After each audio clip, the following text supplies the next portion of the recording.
Abra su Biblia, por favor, al libro de Filipenses, capítulo 2, una vez más, versículo 12. Es un privilegio para mí siempre pararme aquí, tal vez tomar un poquito de tiempo y abrir la palabra de Dios y predicar.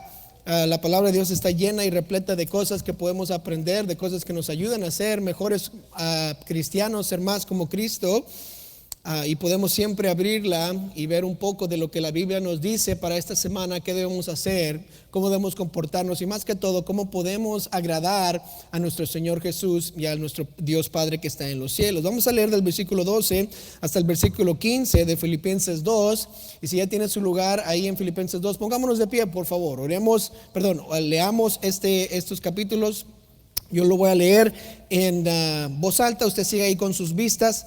Y después continuaremos con el mensaje de esta tarde. Note lo que dice Filipenses 2:12. Por tanto, amados míos, como siempre habéis obedecido, no como en mi presencia solamente, sino mucho más ahora en mi ausencia, ocupaos en vuestra salvación con temor y temblor, porque Dios es el que en vosotros produce así el querer como el hacer por su buena voluntad.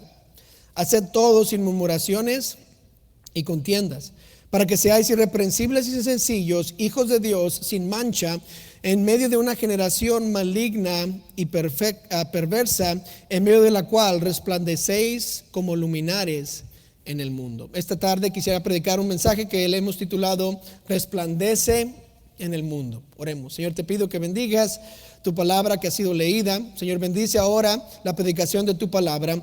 Ayúdanos a reconocer nuestra tarea como cristianos de resplandecer, que realmente es tú en nosotros que nos haces resplandecer. Y ahora te pedimos que podamos tomar decisiones, que el mundo pueda ver que somos cristianos, que no nos da vergüenza de ser tus hijos y que no nos da vergüenza de tenerte a ti como nuestro Señor y Salvador. Señor, te pido ahora que me ayudes a decir aquello que edificará a tu pueblo. Ayúdame también a buscar a tu Espíritu Santo en estos momentos para que pueda decir lo que debo de decir. Y gracias por el privilegio que es abrir tu palabra y predicarla. Y te pido todo esto en el nombre de Cristo Jesús. Amén. Pueden tomar su asiento. Gracias por ponerse en pie. Cuando somos cristianos, resplandeceremos. Cuando realmente somos como Cristo, vamos a resplandecer. No sé si usted se ha dado cuenta, pero el mundo ahorita es un mundo muy oscuro. El viernes comenzó las Olimpiadas y en el momento que comenzaron las Olimpiadas, no sé si usted vio la ceremonia de apertura, pero lo primero que hicieron en la ceremonia, una de las primeras cosas que se hicieron en la ceremonia fue que recrearon el dibujo del artista Da Vinci de la última cena del Señor o de la cena del Señor, y la recrearon en vivo con personas transvestis y con niños, y empezaron básicamente a blasfemar el nombre de nuestro Señor Jesús con personas con un acto que tal vez nosotros diríamos es una cosa oscura, perversa, algo que no se debería hacer. Obviamente no pensaron en blasfemar a Alá, no pensaron en blasfemar a Buda, pero sí dijeron vamos a blasfemar el nombre del Señor Jesús. Y rápidamente nos damos cuenta, solo en un evento que debe de traer al mundo junto, a 2.6 billones de cristianos están en el mundo, y muchos de ellos van a ver las Olimpiadas y quieren atraer personas y quieren incluir a todos. Hacen algo así y nos dejan saber esto, que el mundo está en oscuridad. No importa qué tan bonito tenemos nuestro vecindario o qué bonito se siente venir aquí a la iglesia, tener una iglesia que está resplandeciendo, cuando salimos al mundo nos damos cuenta, está oscuro, está feo. ¿Y qué es mi tarea? Pues mi tarea es resplandecer. Si un cristiano quiere resplandecer más que nunca, ahora solo tiene que ser un buen cristiano. No tiene que intentar tanto. Hay tanta oscuridad allá que solo viniendo a la iglesia 3 veces a la semana la gente me va a decir que soy un fanático. Solo porque no digo maldiciones ahora me van a decir estás loco. No tengo que hacer mucho. Eso no quiere decir que no voy a continuar a mejorar, pero el mundo está tan oscuro que entre más nos aferramos a lo que la Biblia dice, más hago exactamente lo que está aquí, más voy a brillar. Y brillaré y resplandeceré más. Jesús mismo nos dijo a usted y a mí que usted y yo somos la luz del mundo. En Mateo 5 nos dice, versículo 14, vosotros sois la luz del mundo. una ciudad asentada sobre un monte no se puede esconder, ni se enciende una luz y se pone debajo de un almud, sino sobre el candelero, y alumbra a todos los que están en la casa. Así alumbre vuestra luz en medio de los hombres, para que vean vuestras buenas obras y glorifiquen a vuestro Padre que está en los cielos. ¿Vio cómo es que Jesús nos describió, nos da una definición de quiénes somos? Somos aquellos que si nos pusieran en una casa, todos podrían ver. Y dice, en el mundo ustedes tienen que brillar como una vela brilla en una casa. Cuando se ponen allá en el mundo, tienen que ver sus buenas obras, lo bueno que hacen, y decir, han de tener un Dios diferente, han de tener una persona, alguien que les está guiando para hacer eso. No están copiando las cosas del mundo, sino están haciendo algo completamente diferente. Y así, con nuestras buenas obras resplandeceremos, y queremos que todos los que nos vean vayan y digan, wow, tienen un gran Dios. Esa es nuestra meta. Usted y yo somos la luz del mundo. Cuando llegamos al pasaje de esta tarde, en versículo 12, nos dice las dos palabras al comenzar: por tanto. ¿Y qué quiere decir por tanto? Cuando las palabras por tanto se están en un versículo, quiere decir todo lo anterior es la razón que viene lo que sigue. ¿Y qué leímos esta mañana, que predicamos esta mañana? Acerca del gran ejemplo de que Jesús es hacia nosotros para ser cristianos, que debemos ser humildes, que debemos ser unidos. Y lo dice, por todo lo que escribí del versículo 1 hasta el versículo 11, por tanto. La razón de lo que vamos a escuchar en estos momentos, de lo que vamos a leer, es por lo que Cristo nos enseñó, por lo que Cristo hizo y por lo que aprendimos esta mañana. Y uno se puede hacer la pregunta, bueno, hermano González, ¿cómo es que puedo resplandecer? ¿Cómo es que puedo ser un luminar en este mundo? ¿Cómo es que puedo ser un buen testigo de Jesucristo? Aquí tenemos 3 acciones de un cristiano que resplandece. Después de que vemos lo que Jesús hizo por nosotros y que debemos de ser más como Cristo, note las 3 acciones de un cristiano que resplandece. La primera acción es esta: hay que ocuparse en su salvación. Ocúpese en su salvación. ¿Qué dice el versículo 12 y el versículo 13? Dice, por tanto, amados míos, como siempre habéis obedecido, no con mi presencia solamente, sino mucho más ahora en mi ausencia, ocupaos en vuestra salvación con temor y temblor, porque Dios es el que en vosotros produce así el querer como el hacer. ¿Se ha preguntado antes qué significa eso? Ocupaos en vuestra salvación. ¿Qué quiere decir ocúpate en tu salvación? La palabra griega es ketergasomai. Ketergasomai. Así ya sabe griego usted, mire, es trilingüe, ya sabía. Ketergasomai. ¿Qué significa? ¿Qué quiere decir? Quiere decir producir, hacer, obrar, tomar algo y empezar a producir con eso, producir en nuestra salvación. Y nos hacemos la pregunta, pues, ¿qué es lo que un cristiano debe de producir? Y la respuesta, otros cristianos.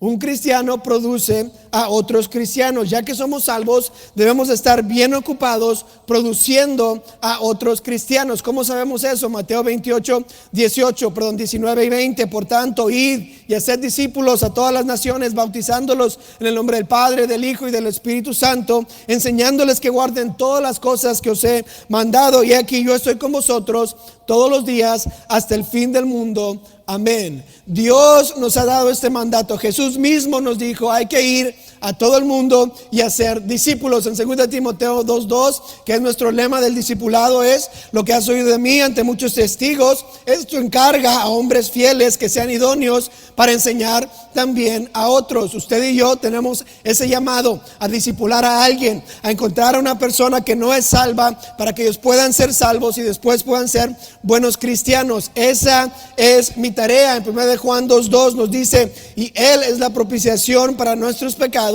y no solamente para los nuestros, sino también para los de todo el mundo. Jesús no vino solo para salvar a algunos, vino para salvar a todos. Él no solo pagó por el pecado de una persona o de algunos, Él pagó por el pecado de todo el mundo. Y cuando me dejó aquí en la tierra y nos hizo cristianos, ¿sabe qué es lo que nos pidió hacer? Ir y decirle a otros acerca de Cristo, producir otro cristiano, estar ocupado en la salvación. ¿Sabe que el Señor no nos dio la salvación, no nos salvó para que nos estuviéramos sentados y calentando bancas y calentando sillas? Él nos salvó salvó para que fuéramos soldados del Señor, para que fuéramos a este mundo y le dijéramos a otros acerca de Cristo. ¿Cómo debemos estar ocupados? Pues nos dice el versículo 12 que debe ser al final, ocupados en vuestra salvación. ¿Con qué? Con temor y temblor.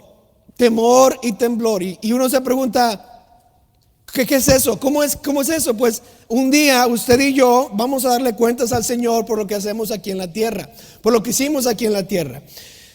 Y esto nos dice 2 Corintios 5:10, porque es necesario que todos nosotros comparezcamos ante el tribunal de Cristo para que cada uno reciba según lo que haya hecho mientras estaba en el cuerpo, sea bueno o sea malo.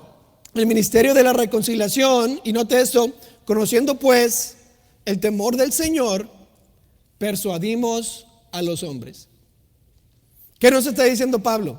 Un día vamos a darle cuentas al Señor por lo que hicimos aquí en la tierra, y parte de eso es cuántas personas gané para Cristo, a cuántos discipulé, a cuántos les ayudé. Y al final el versículo 11 dice, conociendo pues el temor del Señor, ¿qué hacemos? Persuadimos a los hombres. En otras palabras, vamos y les tratamos de ganar para Cristo. ¿Por qué? Porque reconocemos un día vamos a estar ante el tribunal de Cristo, ante Él, y Él nos va a juzgar por lo que hicimos aquí en la tierra. Por eso en Filipenses nos dice, hay que estar ocupados en vuestra salvación con temor y temblor. No porque tenemos miedo de lo que vamos a hacer, sino porque un día sabemos que vamos a estar frente al Señor Jesús y le vamos a decir, esto es lo que hice con mi vida por ti. Y cuando ese momento suceda, espero que no estemos temblando ahí y estemos contentos de que le vamos a decir, estas son las almas que gané por ti. Pero si no estoy haciendo nada en esta tierra, un día voy a llegar y ¿sabe qué voy a tener? Miedo. Voy a estar temblando porque voy a recibir un castigo, un juicio que yo tuve por al menos por venir a esta iglesia y escuchar este mensaje. Ya sé lo que tengo que hacer y no lo hice. Por eso en Hebreos 10:31 nos dice, horrenda cosa es caer en manos del Dios vivo. Dios es un Dios bueno, pero también es un Dios justo. Si Él nos ha pedido hacer algo, le vamos a tener que dar cuentas a Él por lo que nos pidió hacer. Por cómo crié a mis hijos, con lo que es lo que hice en la iglesia, cómo es que pude ganar a otros para Cristo. Y sabe que yo no quiero llegar un momento a ese juicio y tener miedo y estar temblando, sino quiero llegar a ese juicio con coronas y con cosas para darle a mi Señor por lo que hice aquí en la tierra. Saben que es difícil ocuparse en su salvación. Hay veces que no hay motivación, hay veces que no queremos, a veces que nos cala un poco decir o nos da un poco de nervios decirle a otros acerca de Cristo. Pero no se preocupe, porque ¿quién es el que produce el querer como el hacer? Como vimos en el versículo 13, Dios mismo produce el querer como el hacer. En otras palabras, Dios está aquí con nosotros, dándonos el deseo para testificar, dándonos el deseo para decirle a otros y el poder para hacerlo. ¿No le ha pasado que usted está hablando con alguien y siente ese impulso para decirle acerca de la iglesia o decirle un poco acerca de Cristo y le da un poquito de miedo? ¿Sabe quién es ese impulso? Es el Espíritu Santo de Dios hablándole a su corazón que testifique el querer como el hacer. Igual que le dio el impulso de decirle algo, le va a dar las palabras para decir y hablar con esa persona. ¿Por qué? Porque Dios me da el querer como el hacer, me da el poder, la habilidad de poder ir y testificar a otros de Cristo. Yo no tengo que vivir mi vida tratando de averiguar cómo voy a poder completar la obra del Señor, cómo voy a poder darle al mundo todo el evangelio. ¿Por qué? Porque Él produce en mí algo que yo no puedo producir por mí mismo, y por eso me puedo ocupar en la salvación, porque si estoy atento al Espíritu Santo, Él me va a estar guiando a las personas y voy a estar hablando de Cristo y voy a estar tratando de ver qué es lo que puedo hacer. Y porque Él me da el querer, también me va a dar el hacer o la habilidad, y voy a poder testificar a Cristo. Entonces llegamos a un momento de que hay que examinarnos y nos hacemos esta pregunta: ¿por qué no hemos ganado almas este mes? Si sabemos que un día vamos a darle cuentas al Señor, si sabemos que debemos estar ocupados en nuestra salvación, si sabemos que Cristo murió por todo el mundo, ¿cuándo fue la última vez que le dijo a alguien de Cristo? Porque un día le daremos cuentas.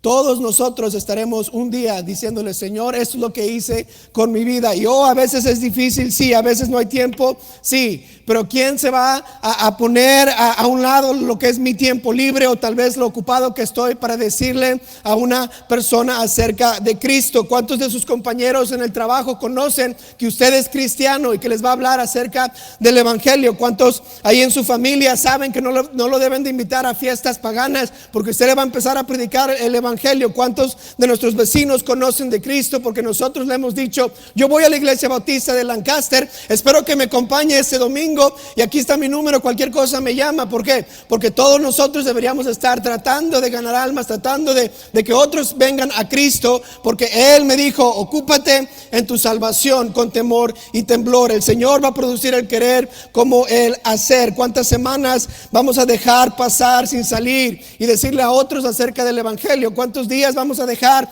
de no decirle a alguien, a aquella persona que está cargada en mi corazón acerca de Cristo? ¿Cuándo voy a empezar a orar para que Dios me dé una oportunidad para decirle a alguien acerca de Cristo? ¿Por qué? Porque eso es estar ocupado en mi salvación. Yo quiero estar listo para decirle a otros acerca de Cristo. ¿Estoy produciendo otros cristianos? Es una buena pregunta. Y si no estoy produciendo otros cristianos, ¿por qué no? ¿Por qué no hago algo diferente en mi vida para empezar a decir: yo voy a hacer lo que Cristo me ha pedido hacer? No es un don, es un mandato. Y Dios nos dice: ocupaos en vuestra salvación. ¿Qué tan ocupado está? ¿Qué tan ocupados estamos? Eso es la primera acción de resplandecer. Si usted no está ganando y diciéndole a otros de Cristo, pues nunca va a resplandecer, nunca va a ser un luminar en este mundo. La segunda acción que nos dice aquí es esta: el de no murmure ni pelee. Versículo 14 al 15. No murmure ni pelee. Note lo que dice el versículo 14: haced todo sin murmuraciones y contiendas, para que seáis irreprensibles y sencillos, hijos de Dios sin mancha, en medio de una generación maligna y perversa, en medio de la cual resplandecéis como luminares en el mundo. Qué difícil es hacer lo que el versículo 14 dice. Un versículo bien pequeño, pero llega al punto inmediatamente: haced todo sin murmuraciones ni contiendas. Qué gran diferencia habría en nuestras vidas si no murmuráramos ni peleáramos. Si fuéramos personas que solo habláramos la verdad y edificáramos a otros y no encontráramos contiendas con otras personas. Yo me imagino que los filipenses eran pleitistas, como hablé esta mañana. En un capítulo les menciona 2 veces que se dejen de pelear. ¿Se acuerdan el versículo 3 esta mañana? Nada hagáis por contienda o por vanagloria. Aquí haced todo sin murmuraciones y contiendas. Tal vez los filipenses eran unos gran pleitistas. Les encantaba pelearse, les encantaba discutir, les encantaba debatir. ¿Qué es lo que causa una pelea a veces? Pues la murmuración, ¿sí o no? Cuando estamos hablando de otra persona detrás de sus espaldas y luego la vemos a la otra persona, empezamos a tal vez sentirnos un poco mal y empezamos un poco de contenciones. Cuando alguien, así, no es así en el trabajo, ¿verdad?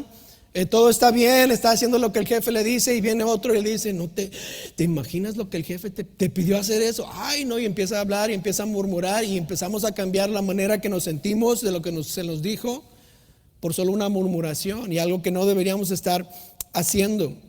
Si no pelean verbalmente, si no pelean verbalmente con el jefe, ¿verdad? Bien, siempre hablan mal de él detrás de sus espaldas y empiezan a murmurar. Y qué vergüenza para un cristiano ser igual que los del mundo y empezar a hablar mal del jefe detrás de sus espaldas. Qué vergüenza sería para que nuestro testimonio en el trabajo con una familiar sería que lo único que estamos haciendo realmente es chismear y hablando mal de otras personas. Dios no quiere que seamos como el mundo, sino que seamos como Cristo, y tenemos que resplandecer. Y una de las mejores maneras que vamos a resplandecer es cuando decimos: yo no quiero escuchar eso, gracias. Y todos se van a sentir raros. ¿Por qué?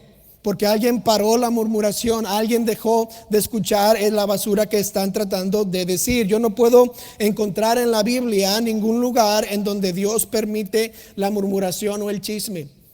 No sé si usted lo ha encontrado, pero si lo encuentra me deja saber. pero en ningún lado habla positivamente del chisme o de la murmuración. ¿Se acuerdan lo que pasó después de que el pueblo de Israel murmuró contra Moisés?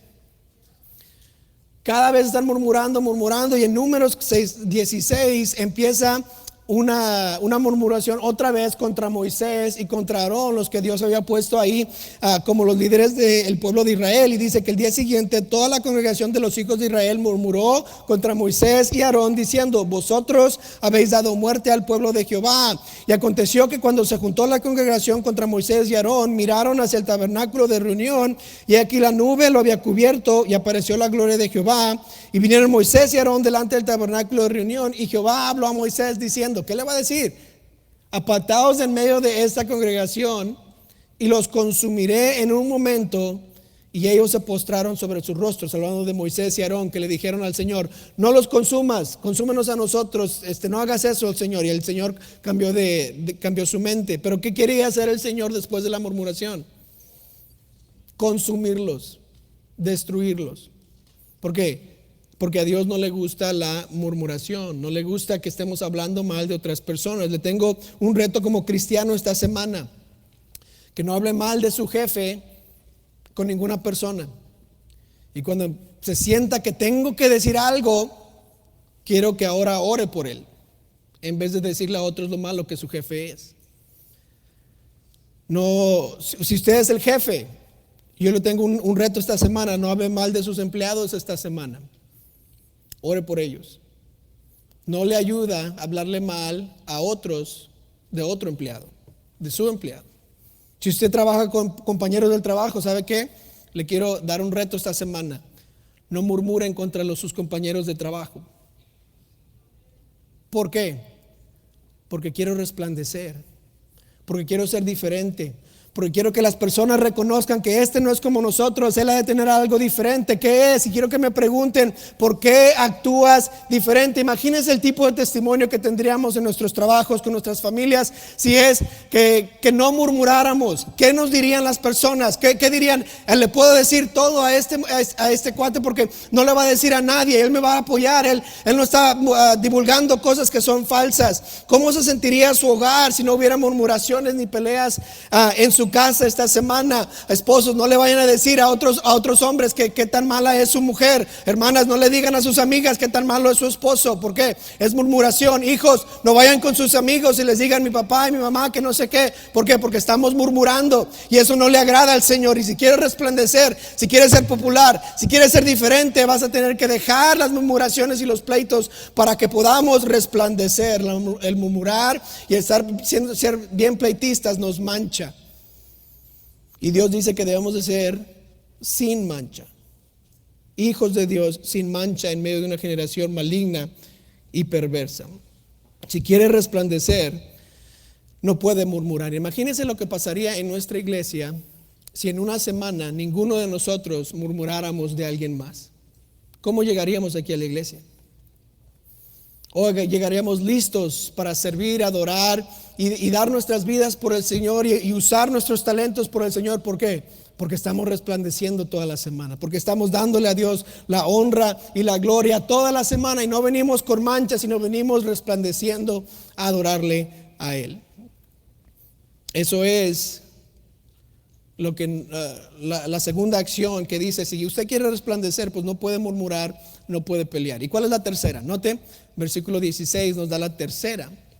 La tercera cosa es esta: asidos de la palabra de vida, para que en el día de Cristo yo pueda gloriarme de que no he corrido en vano, ni en vano he trabajado. Notó, al principio del versículo 16 dice: asidos de la palabra de vida. La palabra asir es un verbo que no lo usamos mucho, pero tiene la idea o tiene la definición de agarrarse de algo.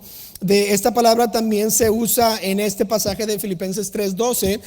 Dice que no que lo haya alcanzado ya, ni que ya sea perfecto, sino prosigo por ver si logro asir aquello por lo cual también fui asido por Cristo Jesús. La palabra asido. Ahora, esta palabra se usa cuando hay que agarrar algo o alcanzar algo, o necesita más fuerza o firmeza. No simplemente es agarrar, sino agarrar.